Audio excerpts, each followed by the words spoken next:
Mas maganda bang magpakasal in your 20s or saka na? Karamihan ng mga Pinoy naniniwala 25 years old daw ang ideal age para mag-asawa. Nagre-relationship ka naman na ang hoping is endgame siya. Sabihin ng nanay ko, may ending ka pa nalalaman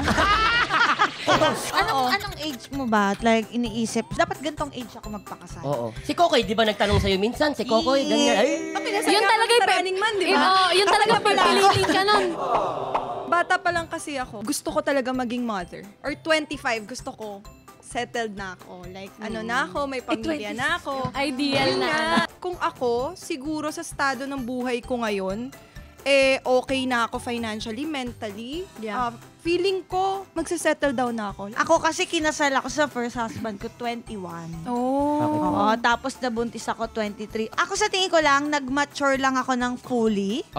Nung nung siguro pangatlong anak ko na. Kaya pala, totoo pala yung sinasabi ng mga magulang natin, yung huwag ka mag-boyfriend ng maaga. tungkol sa pagpapakasal, sagrado sa akin yan. Pero para sa amin ngayon, para rin kasi kaming kasal. Kasi bakit? Naka-live-in kami.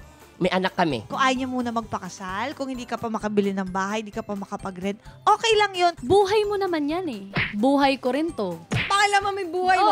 Pakalaman ko yung buhay ko. Ganon. Diba?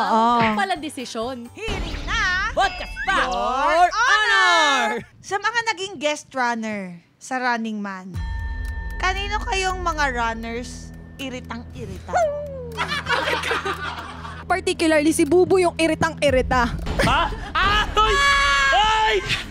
Ay!